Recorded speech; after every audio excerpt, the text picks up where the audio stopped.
নমস্কার বন্ধুরা, সকলেই কেমন আছো? আশা করি সকলেই ভালো আছো। আমিও ভালো আছি। আমি টুম্পা, বেঙ্গলি ফুড কুকিং চ্যানেলে সকলকে স্বাগতম। আমি আজকে বানাবো চাল কুমড়োর পকোড়া। এই চাল কুমড়ো পকোড়া আমি কিভাবে বানাবো সেটাই আমি আপনাদের সাথে শেয়ার করব। এই যে দেখুন, এখানে আমি চাল কুমড়ো কেটে নিয়েছি, এরকম পাতলা পাতলা করে একটু কেটে নিয়েছি, বেশি পাতলাও করিনি, একটু মোটা আছে। আমি আগে থেকেই কেটে লবণ দিয়ে মেখে রেখেছি যাতে নরম হয় এবং চাল কুমড়োর যে জলটা আছে সেই জলটা বের হয়ে যায়। এখন আমি এই চাল কুমড়োটাকে ভালো করে ধুয়ে নেব। তো দেখুন বন্ধুরা, এখানে আমি একটা পাত্র নিয়ে নিয়েছি একটা গোলা তৈরি করার জন্য। এখানে প্রথমে দিয়ে দিচ্ছি বেসন, এখানে বেসন 100 গ্রাম আছে। আর দিয়ে দিচ্ছি চালের গুঁড়া। চালের গুঁড়া আমি একটু পরিমাণ অনুযায়ী দেবো, তো 25 গ্রামের মতো আমি চালের গুঁড়ো অ্যাড করবো। এখানে আমি 3 চামচ চালের গুঁড়ো দিলাম। আমি লবণটা বেশি দেবো না, সামান্য পরিমাণ লবণ দেবো, 1/2 চামচ, কারণ যেহেতু আমি লবণ দিয়ে চাল কুমড়োটাকে মেখে রেখেছিলাম। দিয়ে দিচ্ছি এখানে কর্নফ্লাওয়ার 1 চামচ, তাহলে পকোড়াটা মুচমুচে হবে, খেতেও ভালো লাগবে। দিয়ে দিচ্ছি হলুদ গুঁড়ো 1 চামচ, হলুদ গুঁড়ো আমি ব্যবহার করছি এখানে। আর দিয়ে দিচ্ছি সামান্য পরিমাণ শুকনো লঙ্কার গুঁড়ো, তাহলে পকোড়াটা খেতে খুব ভালো লাগবে, একটু ঝাল ঝাল লাগবে, খেতে ভালো হবে। এখন আমি এই মিশ্রণগুলোকে ভালো করে মিশিয়ে নিব। মিশিয়ে নিয়ে অল্প অল্প করে জল দিয়ে আমি গোলাটা তৈরি করে নেব। দেখুন বন্ধুরা, এইভাবে গোলাটা তৈরি করে নেবেন আপনারা। একবারে বেশি জল দিয়ে দেবে না, তাহলে গোলাটা পাতলা হয়ে যাবে। আমি অল্প অল্প করে জল দিয়ে মেখে নিচ্ছি। এই চাল কুমড়োর পকোড়াটা খেতে কিন্তু ভীষণ ভালো লাগে বন্ধুরা। অবশ্যই আপনারা এইভাবে চাল কুমড়োর পকোড়া বাড়িতে বানিয়ে খাবেন, দেখবেন খুব ভালো লাগবে। আর ভালো লাগবে অবশ্যই একটা লাইক করবেন, শেয়ার করবেন আর সাবস্ক্রাইব করবেন। দেখুন বন্ধুরা, এইভাবে একটু হাত দিয়ে ভালো করে মিশিয়ে নেবেন যাতে দানা দানা ভাবটা না থাকে। দানা দানা ভাবগুলো পকোড়া এইভাবে ভেজে নিব। তো চলুন আমি কীভাবে ভাজবো সেটাই আমি আপনাদের সাথে শেয়ার করব।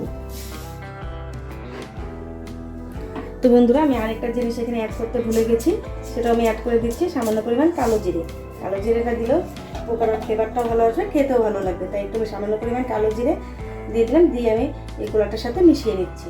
এখন আমি সবগুলো পকোড়া এক এক করে ভেজে নেব। চলুন বন্ধুরা, আমি পকোড়াটা ভেজে নিচ্ছি।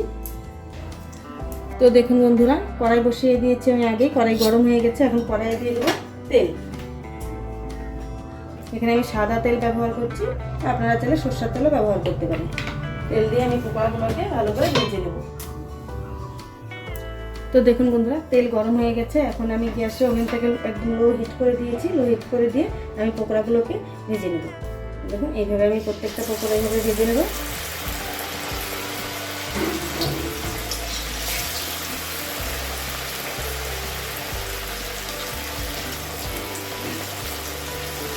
বন্ধুরা, এই পকোড়া রেসিপিটি কেমন লাগলো অবশ্যই একটু কমেন্ট করে জানাবেন। আপনাদের একটা কমেন্টে আমাদেরকে এরকম ভালো ভালো রেসিপি দিতে উৎসাহিত করে।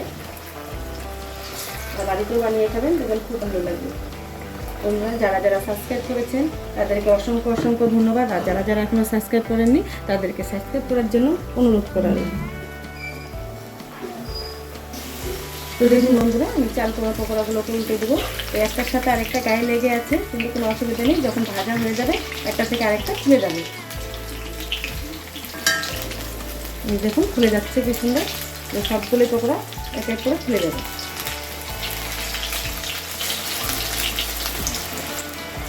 তো দেখুন বন্ধুরা, এইভাবে আমি পকোড়াগুলোকে বারবার উল্টে ভালো করে মুচমুচে করে ভেজে একটা পাত্রে নামিয়ে দিব।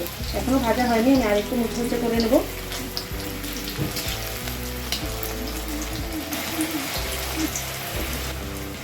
তো বন্ধুরা, দেখুন পকোড়া ভাজা হয়ে গেছে। এখন আমি একটা পাত্রে নামিয়ে নেব। নামিয়ে নিয়ে আরও যে পকোড়াগুলো আছে চাল কুমড়ো, সেগুলো আমি ভেজে নেব।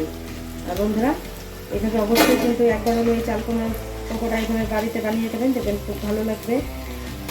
ভালো লাগলে অবশ্যই একটা লাইক করে শেয়ার করবেন আর সাবস্ক্রাইব করবেন। Thank you for watching this video.